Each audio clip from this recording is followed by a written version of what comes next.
welcome back to Easy Cooking with Linda B. Today I'm excited about doing this video. You know how when you look at YouTube and you have a feed and it comes up with different videos for you to watch? Well, I stumbled across this really amazing person who has a wonderful video, and I want to talk to you about her and her channel. Her name is Renee, and she has a channel name called Kitchen in the Shire. Now, I'm not sure if Shire means New Hampshire or what. Hopefully, I'll find out from her one of these days. What I really found special about Renee is that, number one, her kitchen is awesome. It's quaint, it's very well organized, and she's a great cook. And she's only been doing videos for a short period of time, and she's got over 10,000 subscribers. My hat's off to you, Renee. You're doing an amazing job. Please go check her out. You will love her. Her content is great, and she's got a great personality, and I know you'll enjoy her video. Anyway, she did a recipe, and it's one I think everybody really knows. They're called Scotcharoos, which is an elevated version of Rice Krispie treats. And I have a recipe of hers here. I'm going to link the description in the description box, her channel name and the video that I'm going to reproduce today. And now what I'll do is I'll go over everything that's in the ingredients and I'll show you how to put it all together. What you need for that is Rice Krispie treats. I have 6 cups right here. And also 1 cup of peanut butter, a creamy peanut butter, 1 cup of Caro, the light syrup, and 1 cup of sugar, and also a 1/4 cup or 4 tablespoons of butter, a little bit of oil here. I'm using vegetable oil. And in this cup here, I have 1 cup of semi-sweet chocolate bits and also butterscotch bits. Now, these are going to be made in a 9 by 13 pan, which I had lined with parchment paper. I greased it so it stayed in place. And the only reason why I'm doing this is so that it's easier to pull the bars out and cut them when it's time. Okay, so I'm going to go over everything step by step. All right, so I have a medium saucepan here on my stove, and I have my heat set at medium. And what I'm going to do now is take my 4 tablespoons of butter, put it in the pan, because now what I want to do is melt it. And I'm going to add in my sugar. And I'm going to add in my Caro syrup. So what Renee will tell you is you do not want to bring this to a boil. You want to cook it, but just under a boil. And what that simply means is you want the bubbles around the edging, and you want to see that it's cooked. But if you boil it, what's going to happen is it's going to get to that hard, crack, crunchy stage that you don't want in these bars.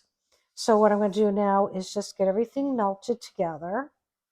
So this will take a little bit of time. All right, so if you look right inside here, there are tiny little bubbles around the edges. That's what you want. You do not want to bring this to a boil. So turn off the heat, remove it from the stove. And now take your peanut butter, place it inside here, and mix it well together. Because this is going to be the mixture that will go into the Rice Krispies.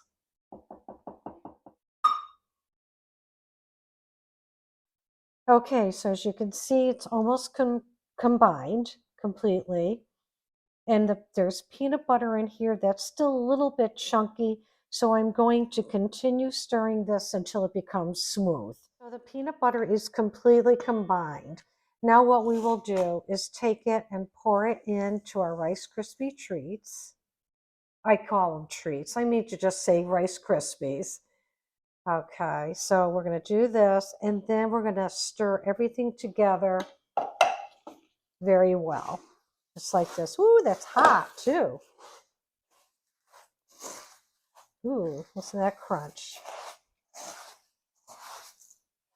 Okay, so I'm going to mix this until every bit of Rice Krispies is coated with this mixture, and then we're going to put it in the 9x13 pan. Okay, so now this is completely combined, and I'm going to pour this into my pan. Again, I'm sorry about the back of the bowl.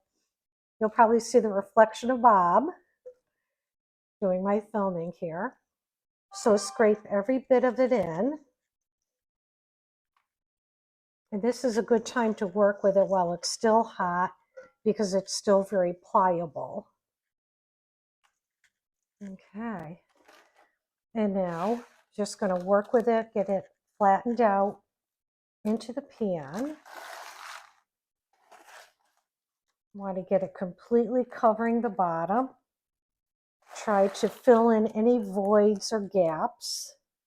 So for now, what I will do is take a piece of parchment paper, double it up like this, just to make it easier for me to maneuver. And if it isn't too hot, I'm going to press it down, which I can with my hands. And the reason why I'm doing this is because I don't want it to be all lumpy. I want it to try to be as flat as possible.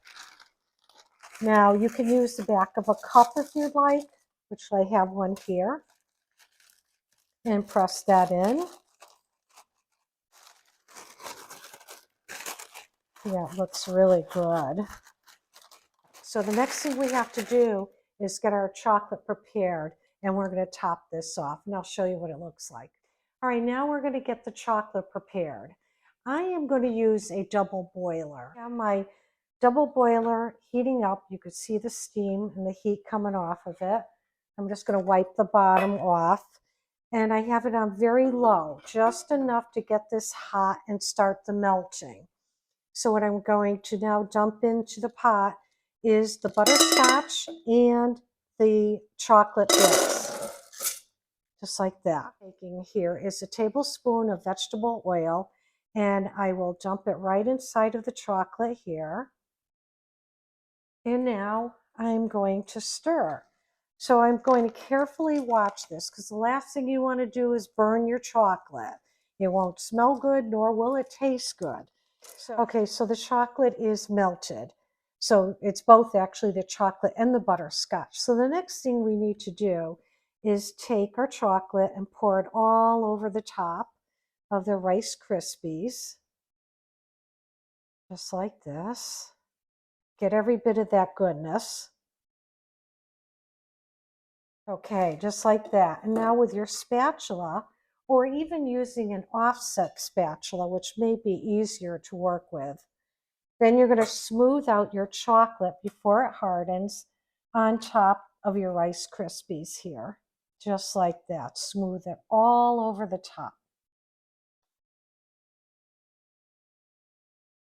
Just keep spinning your pan around and coating. Okay, at this point, if you want, you can make a really pretty design, which Renee did. And you could see how she did hers. And I'm just going to maybe make some little squiggles across the top like that. Now, it's important not to cut into it yet. What you want to do is make sure this completely cools. Okay, so the Scotcharoos are all set. So here's where this comes in handy by putting in the parchment paper. You just simply lift it out and place it down. So now I am going to cut these. It's going to drag a little because there is oil on the bottom. Okay, so just going to peel back the parchment paper, and with a long knife, I'm going to go ahead and split this in half. So what I'm going to do now is I'm just going to cut up the pieces, and I'll show you what it looks like, and I'll go in for a taste test. And here they are all cut up.